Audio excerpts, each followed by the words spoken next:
জনাব নাসিরউদ্দিন পাটোয়ারি এবং 11 দলের যারা নেতাকর্মী ছিলেন তার সাথে তাদেরকে ইট পাটকেল ডিম সহ তাদের উপরে আক্রমণ করা হয়।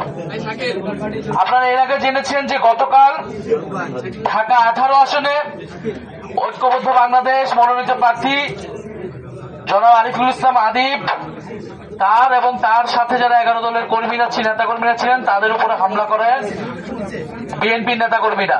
আজকে ঢাকা 8 আসনেও একই চিত্র। এছাড়া আপনারা দেখবেন গত কয়েকদিনে প্রায় 6 থেকে 7টি জেলায় মহিলা জামাতের যারা বোনেরা রয়েছেন, যারা নির্বাচনী প্রচারণা কার্যক্রম করতেছেন, তাদের উপরে হামলা করা হয়েছে দেশের বিভিন্ন জেলায়। আমরা এই সকল হামলা তীব্র নিন্দা এবং প্রতিবাদ জানাচ্ছি এবং আমাদেরকে আজকে নির্বাচনের যে সামগ্রিক পরিবেশ, সেই পরিবেশ নিয়ে আমাদেরকে উদ্বেগ জানাতেই হচ্ছে এবং নির্বাচন কমিশন, পুলিশ প্রশাসন নীরব ভূমিকা পালন করছে। একটি দল একটি জোটকে তারা বিশেষ সুবিধা দিচ্ছে, তার আচরণ বিধি ভেঙে তাদের ইচ্ছা মতো তারা প্রচারণা করতেছে। অন্যদিকে আমাদের যে ঐক্যবদ্ধ বাংলাদেশের জোটের যারা প্রার্থী রয়েছে, নেতাকর্মী রয়েছে, তাদেরকে বিভিন্ন জায়গায় টার্গেট করা হচ্ছে, আক্রমণ করা হচ্ছে। এটা স্পষ্টই লেভেল প্লেইং ফিল্ড যে নাই মাঠে, এটা গত কয়েকদিনে বাংলাদেশের মানুষের কাছে স্পষ্ট হয়ে গিয়েছে।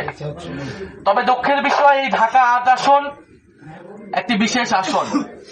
শরীফ ওসমান হাদী এই আসন থেকে স্বতন্ত্রভাবে নির্বাচনে অংশগ্রহণ করতে চেয়েছিলেন এবং শরীফ ওসমান হাদীর গায়েও ডিম মারা হয়েছিল, তাকেও নানাভাবে বাধা দেওয়া হয়েছিল।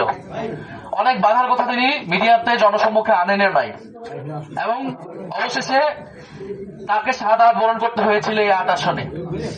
আমরা গণ অভ্যুত্থানের পরে আমরা গণতন্ত্রের দিকে আমাদের যাওয়ার কথা ছিল। আমরা একটি সুষ্ঠু নির্বাচনের পরিবেশ থাকবে, সেখানে সুষ্ঠু এবং নিরপেক্ষভাবে নির্বাচন অনুষ্ঠিত হবে, এটি আমাদের প্রত্যাশা ছিল।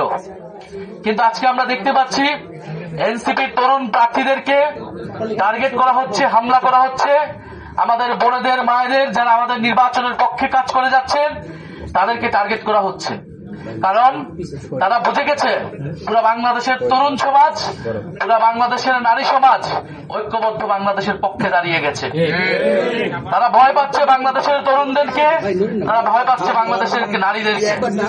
ফলে তারা নারীদেরকে টার্গেট করছে, নারীদেরকে আক্রমণ করছে এবং যারা তরুণ প্রার্থী রয়েছে ঐক্যবদ্ধ বাংলাদেশের, বিশেষত যারা এনসিপি, তাদেরকে তারা টার্গেট করে আক্রমণ করছে।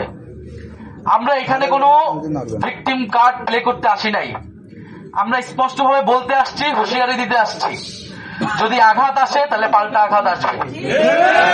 যদি নির্বাচন কমিশন নীরব ভূমিকা পালন করে, যদি পুলিশ নীরব ভূমিকা পালন করে, তাহলে আমাদের পক্ষ থেকে যা করণীয় আমরা তা করব।